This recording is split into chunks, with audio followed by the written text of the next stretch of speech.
Hi, this is Greg Spizzato, and today we're going to look at how to create a game in a West Marches campaign. Uh, so if we start at the beginning here, we'll pick the campaign that we want to manage. From the left-hand side, we're going to choose Games, and then we arrive at this menu here where we have two buttons at the top, and we're going to click Create Game. So we start by choosing a name for our game. Uh, Choose Something's Roosting in Exile, and then I need an invite link. Mine looks like this. A voice venue link. Mine's gonna look like that. Duration. I'm just gonna leave it at 4 hours. Level range. I'm gonna copy the example here. Gold payout per player. Typically, it's 100 times average party level. So that's probably going to be 400. I can change it later. And then the base bastion points I'm going to leave alone. The bonus bastion points I'm going to leave that alone. And the credit I'm going to leave that alone. These numbers are already what I want them to be. Then I'm going to pick a host. I'm going to pick me as the host because I'll be running this game. And then I click save. And now my new game appears in the game's menu with a question mark for the session ID because I need to choose a timestamp in order for the session to be numbered. As you can see, that's blank here. So now that this game has been created, I'm going to click Manage. And all the stuff I filled out is up at the top here. And if I need to change any of these things right away, I can click Update, I can change them, and then I can click Save. Pretty simple so far. So now I need a description of my game, and I have one prepared, so I will just paste it in. I'm going to click Create Game Poll. So now a game poll is created with the description. Again, if I need to update that description, it is available here and I can modify it as much as I want and then click Save. So now I need to add some timestamps to my game. These timestamps will be voted on in another messaging app such as Discord. And let's not get too ahead of ourselves. Let's just start by adding some potential times I'm available to run this game. So we'll start with June 7th. Uh, what year is it? What year is it? Alright, at 1.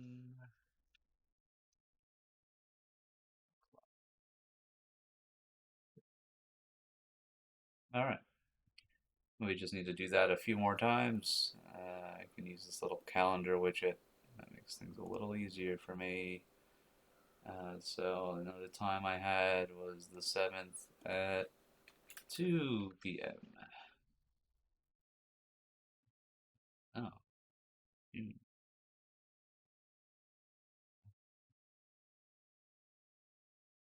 Let's say I make a mistake and I add today's date by accident. Oh no, what did I do? Alright, so I can just click this X button next to the bad date and it will remove it for me. Look at that. Look how nice that is. Alright, I'm gonna keep adding dates here. I got a few more. Let's see. 6, 7,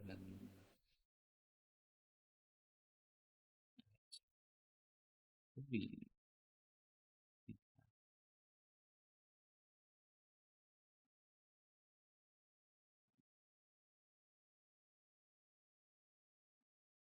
4 p.m. And we'll have some times for next Sunday. So when am I running that? Potentially. I'll start at 1, so I'm not really awake before then.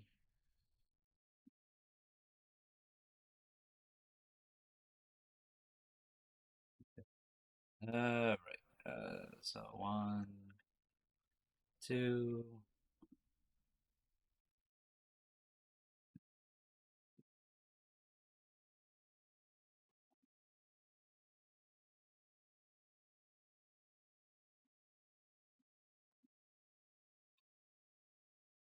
3. Nope, wrong 3. There we go.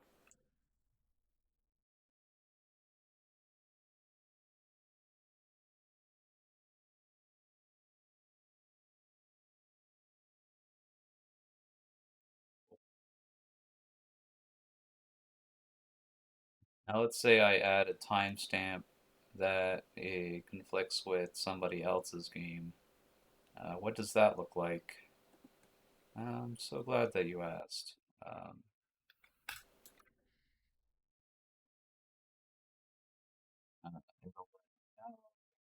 Time's unavailable and to try 1 minute ahead.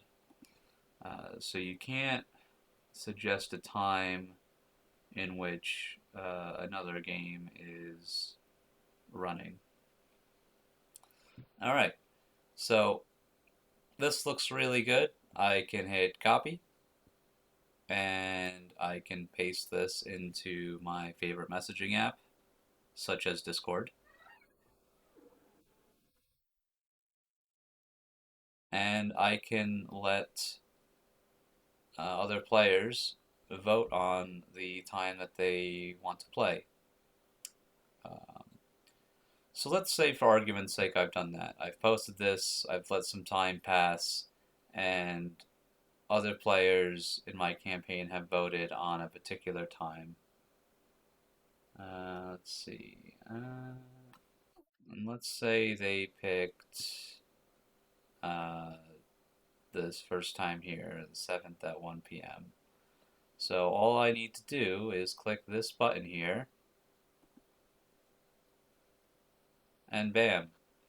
Now I have a game event with that particular time chosen, and I can add the players that voted on said time, and I will do so.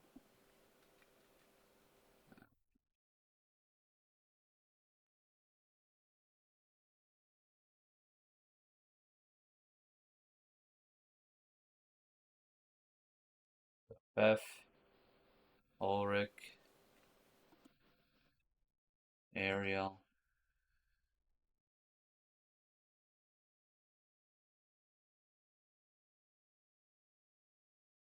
Fire, Guillotine.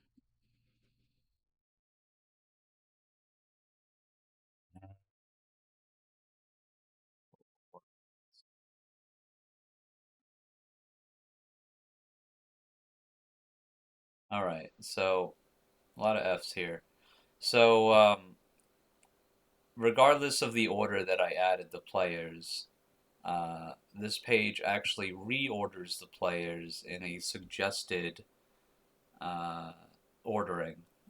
The suggestion is that if I only want 4 players in my game, Ulrich should be put on reserve. And the system makes that determination by looking at the timestamp of the last game played. So if we look closely here, it looks like Ulrich was in a game on June 1st, or if June 1st hasn't happened yet, they're scheduled to be in a game on June 1st.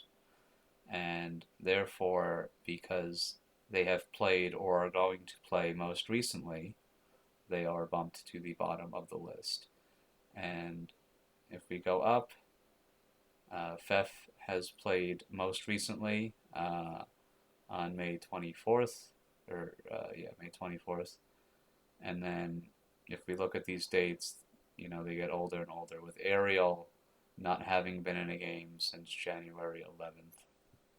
Now, this ordering does not take into account the number of games that they played, but the number of games that they've played is also displayed, so that you can make an informed decision as a game master who actually gets into your game. So if I didn't want to think about it too hard, I could just put Ulrich on reserve here, and there we go, we're done. Um, but if I wanted to look a little closer, I could see that Ariel has played 32 games. So I could potentially put Ariel on reserve as well, even though the system has suggested that they should get highest priority into the game. So we have best of both worlds here with this system. The computer will do its best to suggest who should get into your game, but as the game master, you have final say over who gets into your game and who gets put on reserve. Um, so it's a really nice system that makes planning these games a lot easier. Um, Down here we have game triggers. I have one game trigger since I'm technically part of the game here. Um, any of my triggers will show up. If I had triggers defined for any of these other players, they would show up here as well. Currently I don't, so it's just mine. Um, and moving along here, I will eventually ask my players what characters they will be bringing into the game. So let's say uh, put Ariel back into the game here. Keep it simple.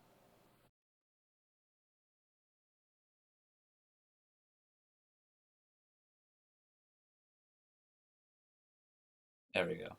So Ariel's back in the game, and Ariel is going to bring Maxime. Let's see. Florence is going to bring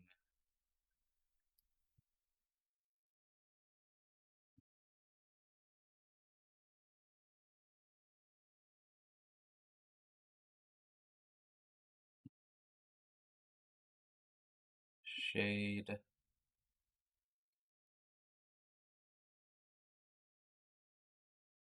Beth is going to bring Flux.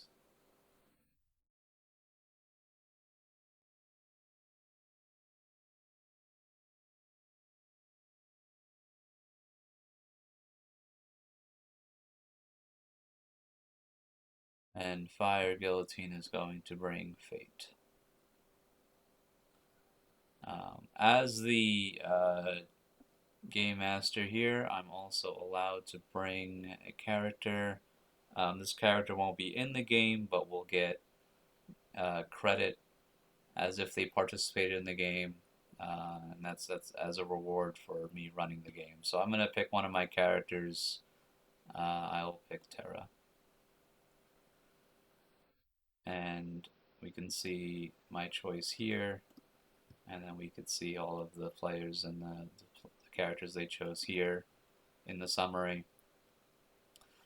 So let's say there's a change uh, to the game. Let's say, I don't know, let's say Fef has to drop out.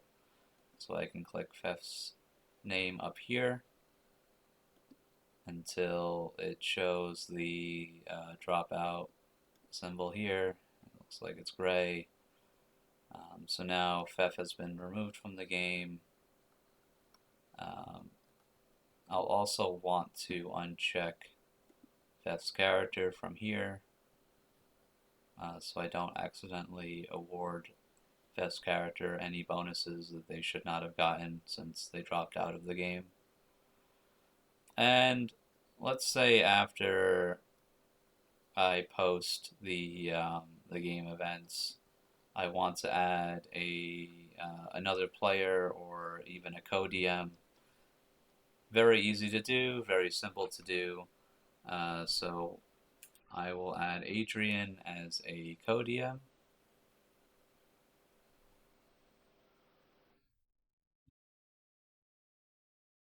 So it puts Adrian as scheduled. I'm going to click until Adrian becomes what's called a co-host over here.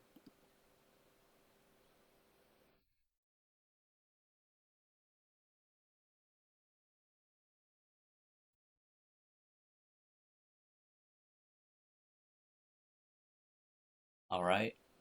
And finally, let's say that because Fef dropped out of the game, I'm going to call Ulrich from reserve and activate them into the game. So what I need to do is I need to click Ulrich's name until it's got the up caret here, and it should highlight blue, noting that they've been activated into the game. So all of these changes will be reflected in the final session summary with the character that I chose. As you can see, a co-DM has been added, Ulrich's been added, and Fef has been removed. But since I added Ulrich, I also need to pick Ulrich's character. We'll say Ulrich picked. Where is Ulrich's characters here? Um, okay, we'll say Ulrich picked Torvald here.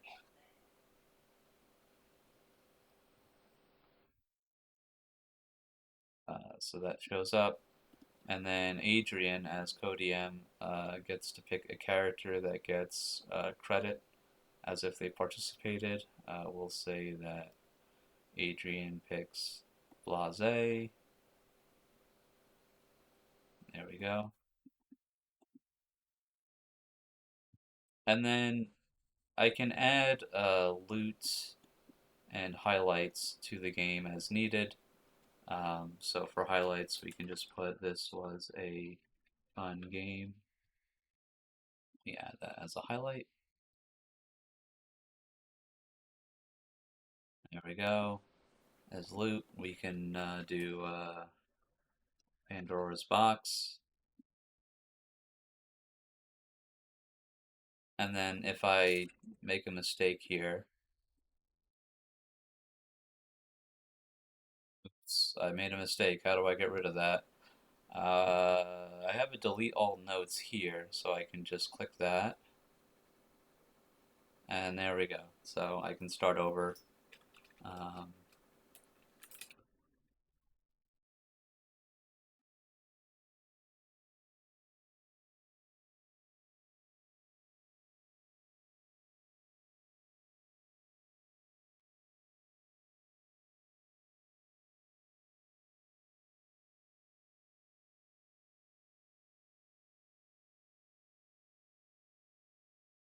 and this session summary looks good. I can copy it and I can share it on my favorite messaging app, such as Discord.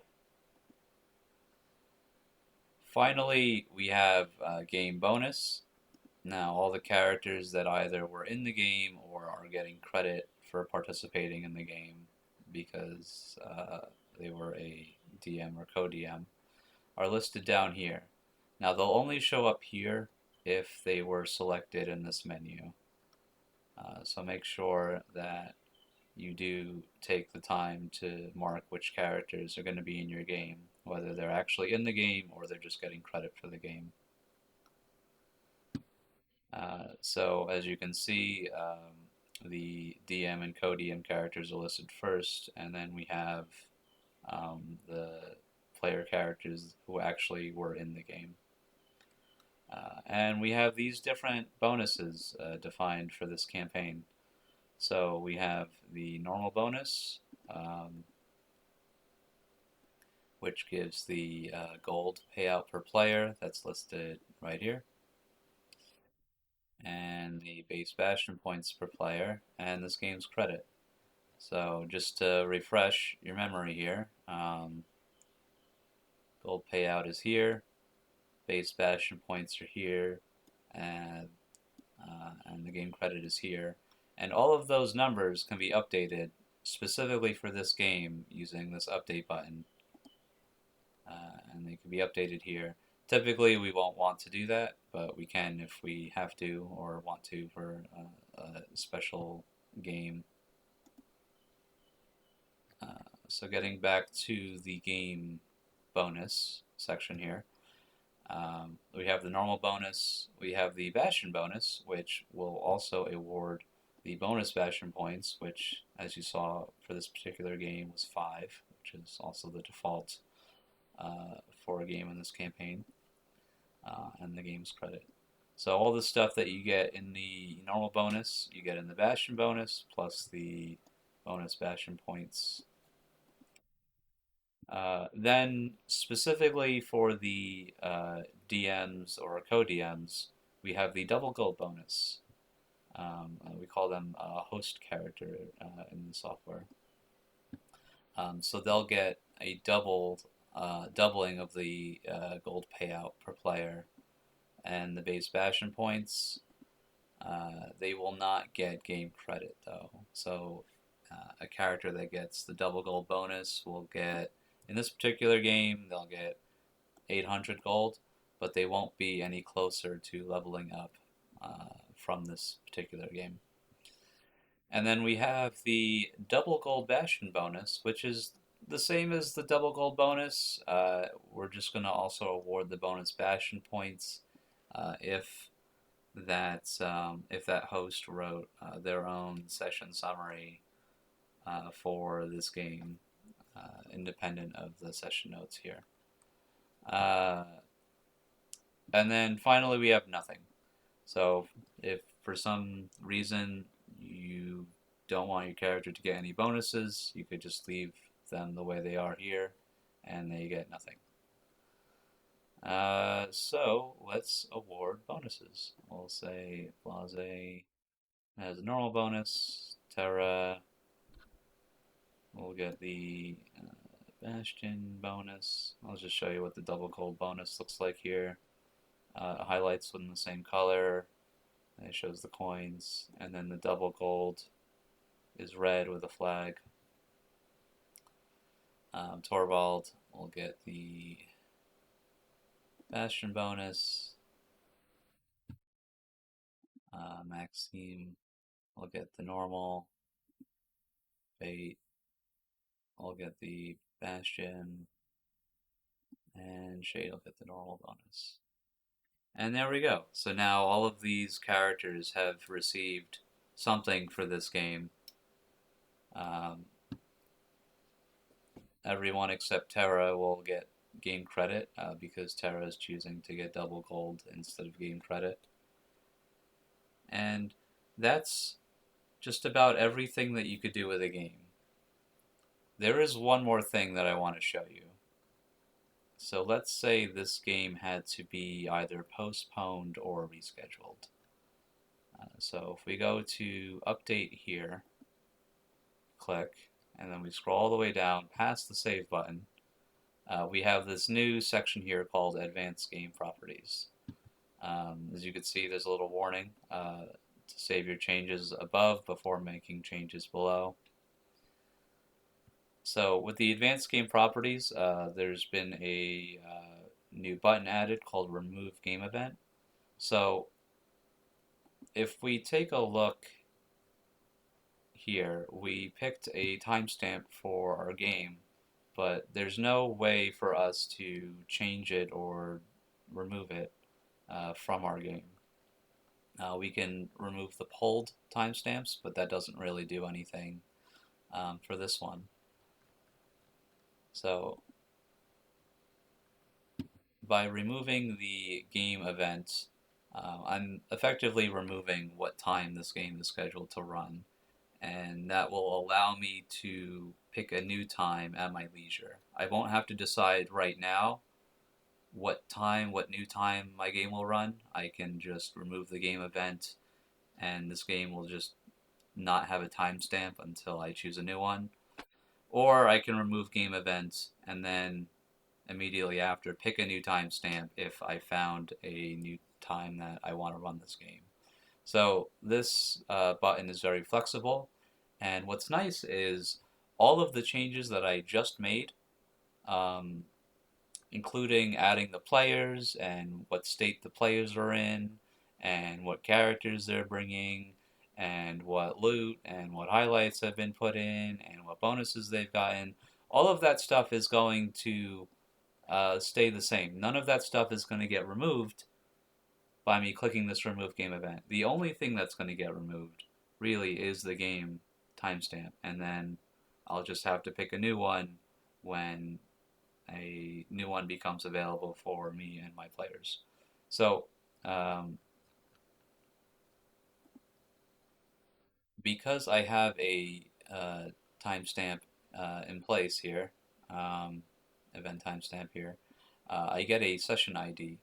One thing that's going to happen when I remove it is my game will no longer have the session ID, and all of the other games are in my list will get reordered. Like they'll have a new session ID because uh, this one will be getting pulled out of the session ordering.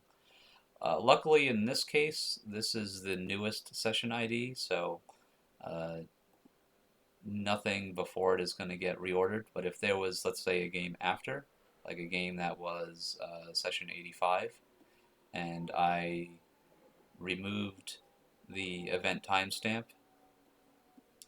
that game that was numbered as 85 would then become 84, taking the spot.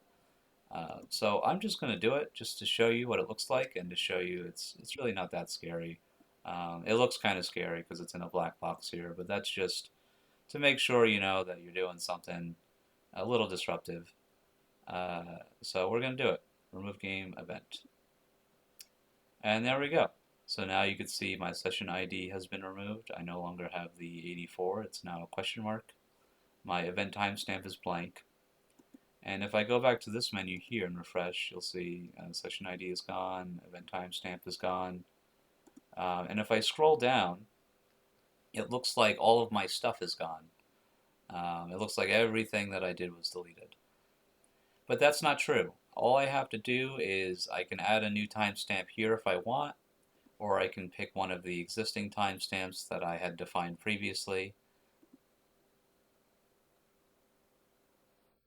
And voila, the game event is back with a new timestamp that I picked, and the players are still in the same positions that I left them, and the characters are still selected, and the loot is still there, and the highlights are still there, and the bonuses are left alone. They're the same way I left them before I removed the game event.